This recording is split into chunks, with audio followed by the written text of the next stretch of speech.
এক গ্রামে তায়েব ও তাহের নামে দুই বন্ধু ছিল। তাদের মধ্যে ছিল দারুণ বন্ধুত্ব, যাকে বলে গলায় গলায় ভাব। এদের মধ্যে তায়েব এলাকায় ভালো ছেলে হিসেবে পরিচিত ছিল। লেখাপড়া, চালচলন, আচার আচরণে আর পাঁচটা ছেলের চেয়ে সম্পূর্ণ ব্যতিক্রম ছিল। পক্ষান্তরে তাহের ছিল দুষ্টু প্রকৃতির। দুষ্টুমিতে তার কোনো ঝুরি ছিল না। গ্রামে কারো গাছের পেয়ারা, কারো পেঁপে, কারো তাল, কারো নারকেল চুরি করে খাওয়াই ছিল তার নিত্যদিনের অভ্যাস। কাউকে গালি দেওয়া, কাউকে অযথা চর থাপ্পড় মারা ছিল তার মজ্জাগত দোষ। গ্রামের প্রভাবশালী মোড়লের ছেলে বলে তার গায়ে কেউ হাত তোলার সাহস পেত না। কিন্তু গ্রামবাসী তাকে কখনো ভালো চোখে দেখত না। কোনো লোক তার ছেলে বা ভাই ভাতিজাকে তাহেরের সঙ্গে মিশতে দিত না। একদিন স্কুলে যাওয়ার পথে তায়েব দুর্ঘটনায় পতিত হয়। তায়েবের এই বিপদ মুহূর্তে তাহের এগিয়ে আসে, তাকে হাসপাতালে নিয়ে যায়, তাদের বাড়িতে খবর দেয়। এজন্য কৃতজ্ঞতা জানাতে তায়েব তাহেরের বাড়িতে যায়।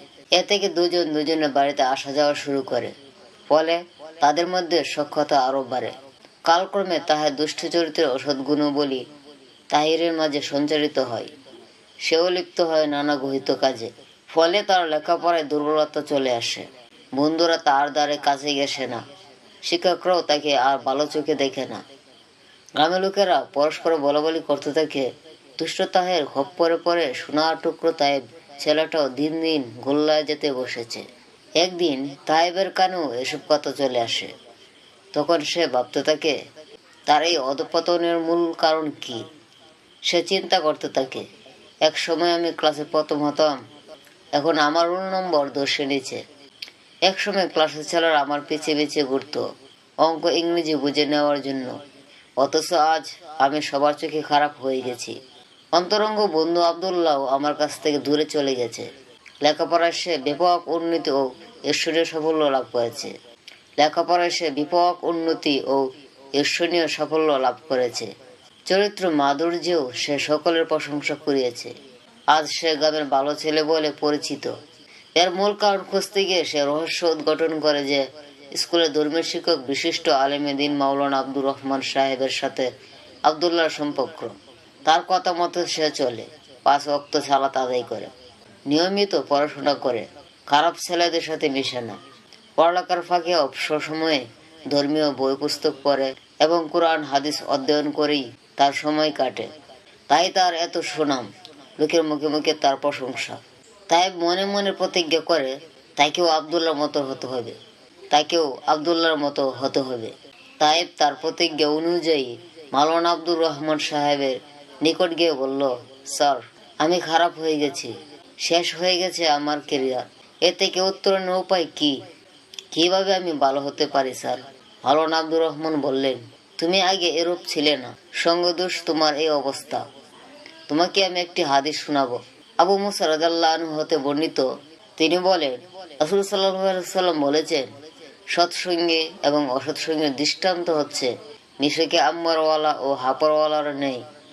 নিশাকে আম্মারওয়ালা তোমাকে কিছু দান করবে, কিংবা তুমি তার কাছ থেকে কিছু সুগন্ধি ক্রয় করবে, অথবা তার নিকট থেকে তুমি সুগন্ধি লাভ করবে। আর হাপরওয়ালা তোমার জামা কাপড় ঝালিয়ে দেবে, কিংবা তার নিকট থেকে তুমি দুর্গন্ধ পাবে। এই হাদিস থেকে আমাদের জন্য শিক্ষা হলো, চরিত্রবান, সৎ ও ভদ্র দেখে বন্ধু নির্বাচন করতে হবে। এই হাদিস থেকে আমাদের জন্য শিক্ষা হলো, চরিত্রবান, সৎ ও ভদ্র দেখে বন্ধু নির্বাচন করতে হবে। পাশাপাশি তোমাকে নিয়মিত সালাত আদায়, অবসরে কোরআন হাদিস অধ্যয়ন এবং প্রতিদিন নিয়মিত 5 থেকে 6 ঘন্টা পড়ালেখা করতে হবে। খারাপ বন্ধুদের সঙ্গে পরিহার করে চলতে হবে। আড্ডা দেওয়া বন্ধ করতে হবে। এসব যদি মেনে চলতে পারো, তাহলে অতি অল্প সময়ের মধ্যে তুমি সকলের প্রিয়পাত্র পরিণত হতে পারবে। অতঃপর তায়েব তার শিক্ষকের পরামর্শ মতো চলতে শুরু করে। অল্প দিনের মধ্যে লেখাপড়ায় তার যথেষ্ট উন্নতি হয়। বিনা প্রয়োজনে সে বাড়ির বাইরে যায় না, খারাপ ছেলেদের সাথে মিশে না, অবসরে সাহিত্য চর্চা করে, ধর্মীয় বই পড়ে। এভাবে চলতে চলতে অল্প দিনের মধ্যেই তায়েব সবার মন জয় করতে সক্ষম হয়। সবাই তাকে দেখলে পূর্বের মতো আদর করে। বাবা মা সবাই তাকে দেখলে পূর্বের মতো আদর করে। বাবা মা তাকে নিয়ে গর্ব করেন। সামনে তার ইন্টারমিডিয়েট পরীক্ষা। শিক্ষক, অভিভাবক সবার প্রত্যাশা তাইব এবার আরো ভালো করবে। এখান থেকে আমরা যা শিখলাম, সৎ ও উত্তম চরিত্রের অধিকারীদের সাথে বন্ধুত্ব করতে হবে। অসৎ সঙ্গ সর্বদা পরিহার করতে হবে। ছেলে মেয়ের বন্ধু বান্ধব সম্পর্কে অভিভাবকদেরও সতর্ক থাকতে হবে। কোনো ক্রমে যাতে চরিত্রহীনদের সাথে তাদের বন্ধুত্ব না হয়, সে বিষয়ে তীক্ষ্ণ দৃষ্টি দিতে হবে।